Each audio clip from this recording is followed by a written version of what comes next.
Welcome back to my YouTube channel. Please watch, like, and subscribe.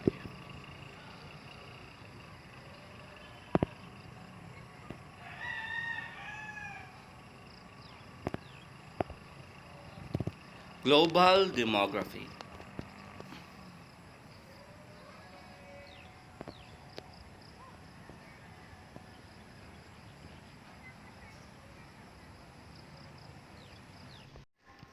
About the author. John R. Weeks is professor of geography in the geography department at San Diego State University. His current research includes application of remote sensing and GIS to analyze fertility in Arab nations, demography of the US-Mexico border region, and geodemography of crime.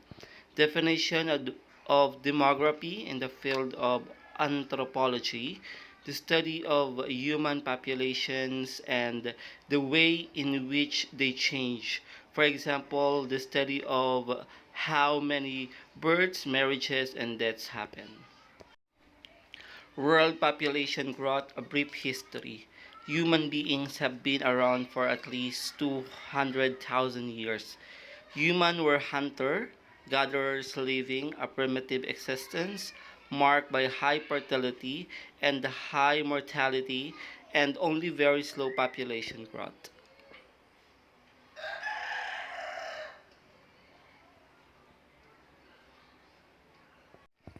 So it is no surprise that the population of the world on the eve of the agricultural revolution 10,000 years ago is estimated at about 4 million. So many people argue that the agricultural revolution occurred slowly but pervasively across the face of the earth precisely because the hunting gathering populations were growing just enough to push the limit of the carrying capacity of their way of life.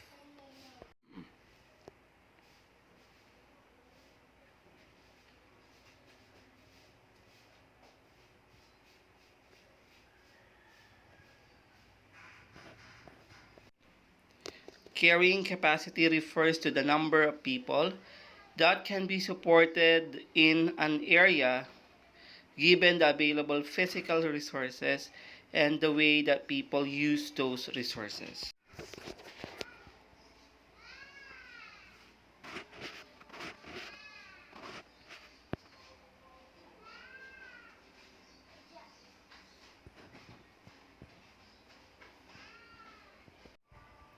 The population began to grow more noticeable after the agricultural revolution. Between 8000 BC and 5000 BC, about 372 people on average were being added to the world's total population each year, but by 500 BC, as major civilizations were being established in China and Greece, the world was adding nearly 139,000 people each year to the total.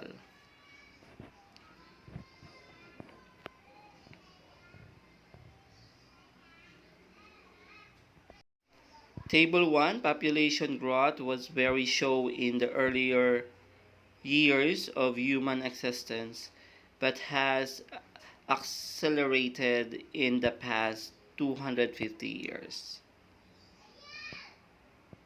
By the time of Christ, there may well have been more than 200 million people on the planet, increasing by more than 300,000 each year. There was some backsliding in the 3rd through 5th century AD, when increases in mortality due to the flood led to declining population size in the Mediterranean area as the Roman empires collapsed from a combination of flood, famine, and rebellion.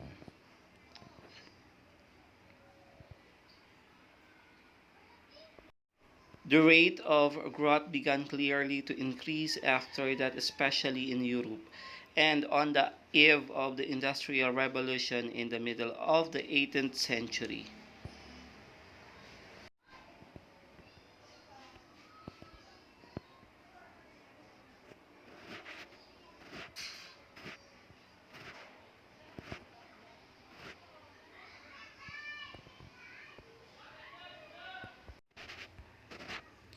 How fast is the world's population growing now? The rapid growth over the past 200 years has been explosive. The rate of growth in 1960 was lower than in 1950. This was due to a terrible famine in China in 1959 to 1960, which was produced by Mao Zedong's Great Leap Forward program of 1958, in which the Chinese government leaped forward in industrialization by selling surplus grain to finance industrial growth. The power of doubling. Human population, like all living things, have the capacity for the exponential increase. A common way of measuring the growth potential of any combination of birth and death rates is to calculate the doubling time, the number of years required for a population to double in number if the current rate of growth continues. The incredible power of doubling can be illustrated by Tale of the Persian Chessboard. The story is told that the clever inventor of the game of chess was called in by the king of Persia to be rewarded for this marvelous new game. When asked what we would like his reward to be, his answer was that he was a humble man and deserved only a humble reward. Gesturing to the board of 64 squares that he had devised for the game, he asked that he be given a single grain of wheat on the first square, twice that on the second square, twice that on the third square, and so on.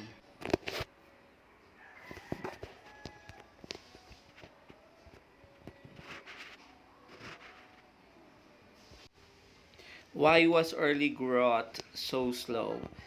The reason on the population grows so slowly during the first 99% of human history was that death rates were very high, and at the same time, very few populations have ever tried to maximize the number of children born.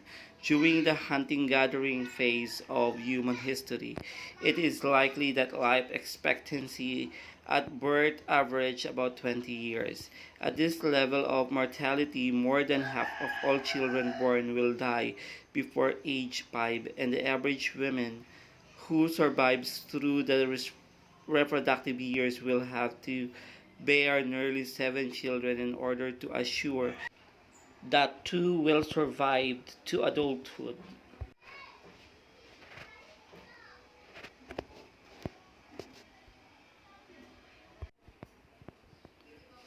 Why are recent increases so rapid? The rapid acceleration in growth after 750 was due almost entirely to the declines in the death rate that accompanied the Industrial Revolution. First in Europe and North America, and more recently in less developed countries, death rates have decreased sooner and much more rapidly than have fertility rates. The result has been that many fewer people die than are born each year. In the industrialized countries, declines in mortality at first were due to the effects of economic development and a rising standard of living. People were eating better, wearing warmer clothes, living in better houses, bathing more often, drinking cleaner water, and so on. Redistribution of the world population migration. In 2010, some 214 million people, the world population, live outside their country or origin. The magnitude and the complexity of international migration makes it an important force in development and a high priority issue for the both developing and developed countries. The fact that about half of all migrants and the most of the reproductive age is another pressing issue for UNFPA.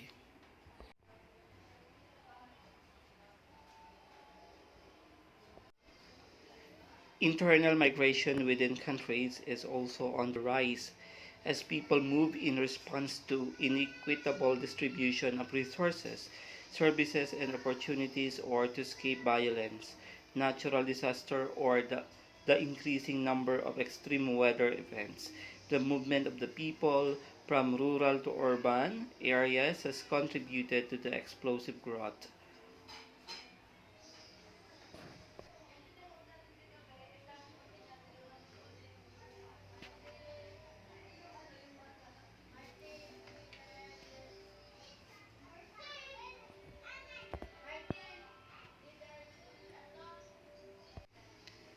A relatively small percentage of migrants, about 10.5 million in 2011, are refugees fleeing conflict, natural disasters, famine, or persecution. But crises can displace large number of people over short time periods between December 2012 and January 2013. More than 255,000 Syrians fled the country. In a 2-year period, the conflict has displaced some 5 million people, 1 million of whom are registered as refugees in neighboring countries.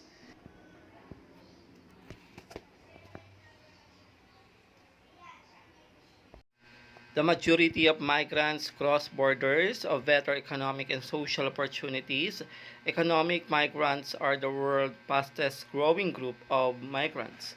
Globalization has increased the mobility of labor, and a decline in fertility and working age populations in many developed countries is leading to a rising demand for workers from abroad to sustain national economies. New patterns of migration have arisen in many countries that once sent migrants abroad. For example, Argentina, Ireland, and South Korea are now experiencing migrant inflows as well. One of the most significant changes in migration patterns in the last half century is that more women are migrating than ever before. Women now constitute half the international migrant population, and in some countries as much as 70 or 80%, as women migrants frequently end up in low status, low wage production and service jobs, and often work in gender segregated and unregulated sectors of the economy such as domestic worker.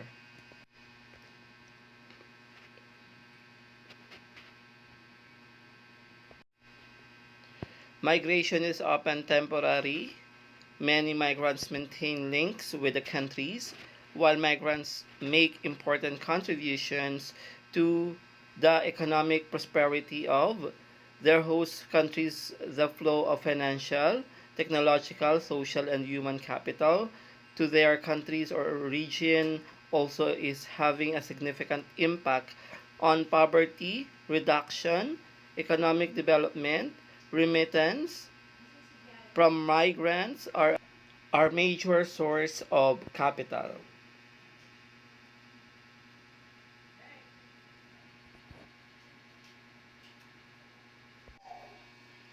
Remittance flows to developing countries are estimated to total $406 billion in 2012, an increase of 6.5% over the previous year. Global remittance flow, including those to high-income countries, were an estimated of $534 billion in 2012, possibly twice in amount was transferred informally.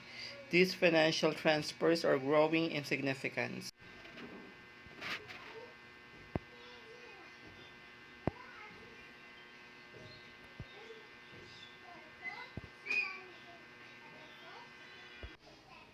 Attention is being drawn to measures to counteract the negative effects of brain drain, to encourage migrants to invest in their countries of origin and bring their knowledge, skills, and technical expertise to the development process.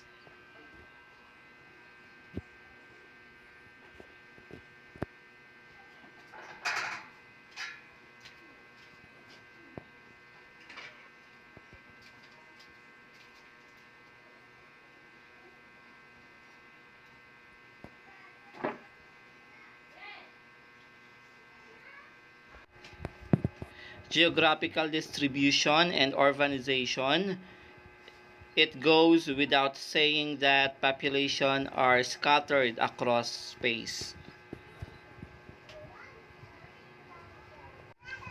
These are the top 10 countries with the highest population around the globe.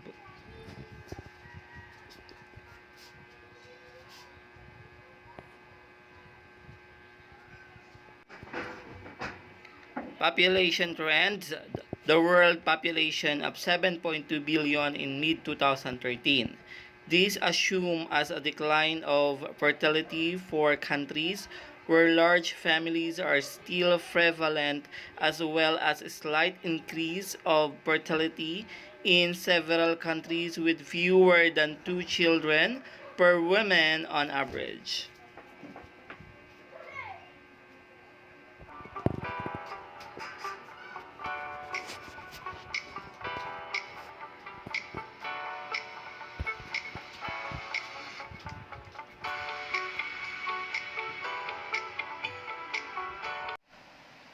Sharply divergent trends among countries and regions.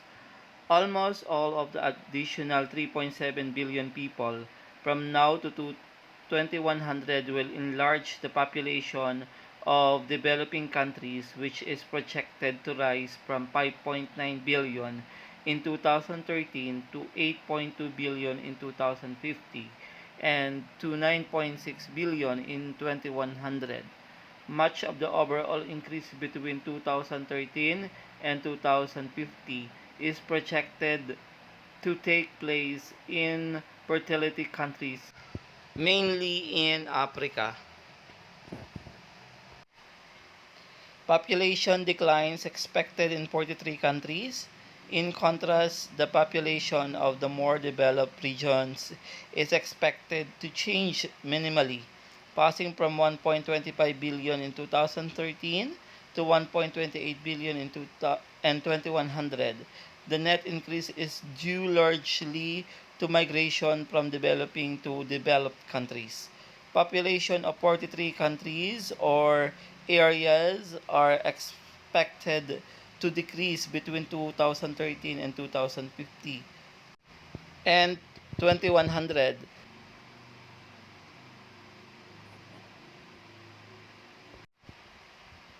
Developing countries have large youth cohorts. Currently, the population of the less developed region is still young, with children under age 15 accounting for 26% of the population and young person aged 15 to 24 accounting for a further 17%. The number of children and young people in the less developed regions are at an all-time high, posing a major challenge for their countries, which are faced with the necessity of providing education and employment to large cohorts of children and youth. Working age cohorts to rise in developing countries and fall in more developed regions. In both the more and the less developed regions, the number of people in the mean working ages from 25 to 59 years is at an all-time high, 608 million and 2.6 billion respectively. Yet, whereas in the more developed regions, the number is expected to peak in 2013 and decline thereafter, reaching 533 million in 2050 and 504 million in 2100.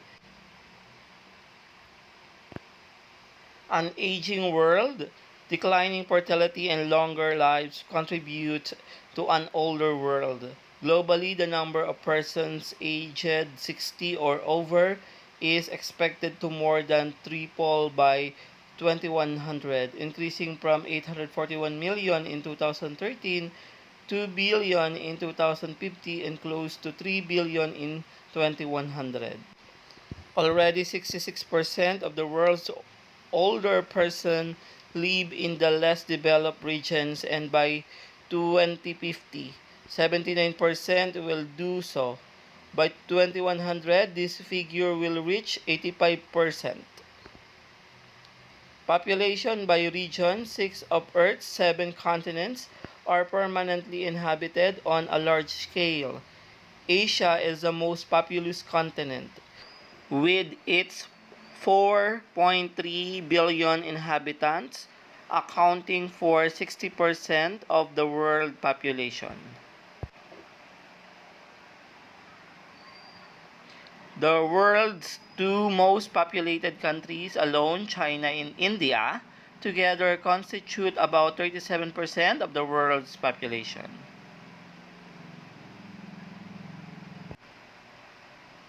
Africa is the second most populated continent with around 1 billion people, or 15% of the world's population. Europe, 733 million people, make up 12% of the world's population, while the Latin America and Caribbean regions are home to around 600 million, or 9%. Northern America, primarily consisting of the United States and Canada, has a population of around 352 million, or 5%. And Oceania, the least populated region, has about 35 million inhabitants, or 0.5%.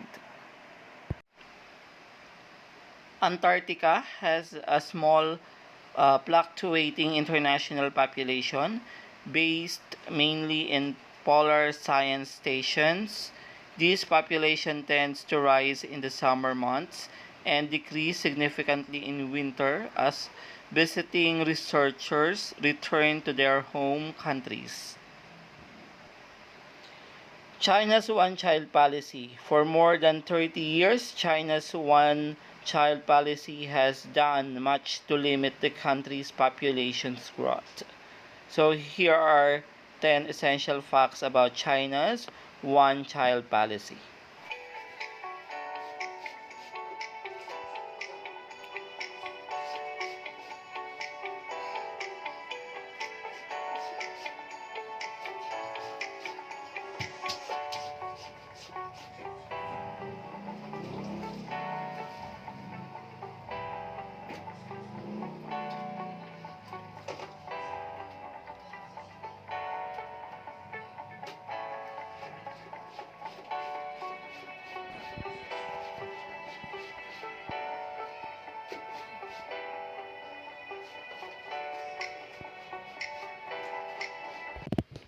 There is a most striking paradox in global population trends.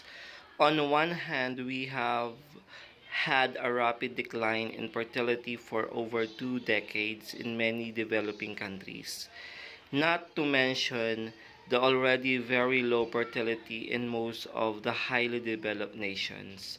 On the other hand, we will almost certainly experience a further massive increase of the world population.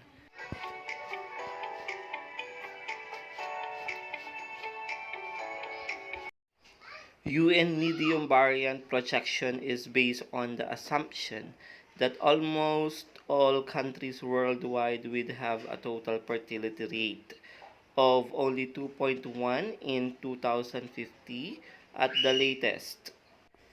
This assumption would require a further steep fertility decline in many developing nations, especially in Pakistan, Nigeria, Iran, or India, where the total fertility rates are still far above the reproductive level of 2.1 children per woman.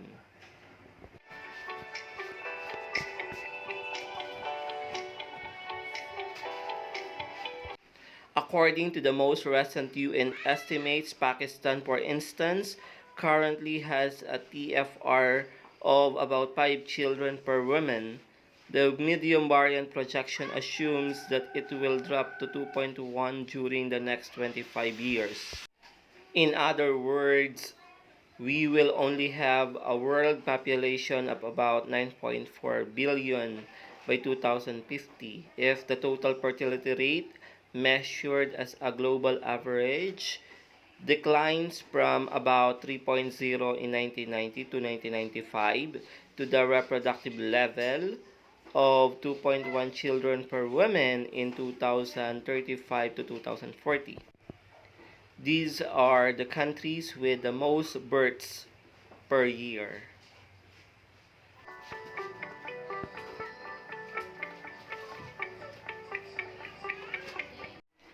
If worldwide fertility would drop to only about 2.6 children per woman, we would have a global population of some 8.6 billion by 2025 and 11.2 billion by 2050.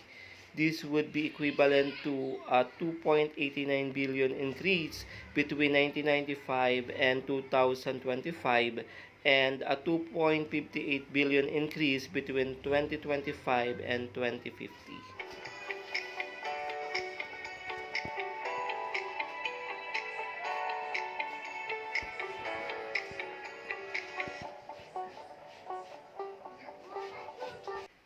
Is it possible to completely stop world population growth during the next few decades? Yes, it is. If fertility worldwide would decline to 1.57 children per woman, the global population could stabilize at about 7.5 billion by 2025. This is the result of the 1996 UN low variant projections.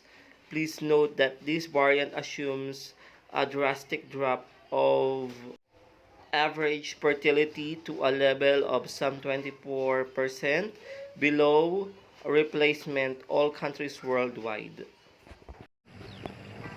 Thank you.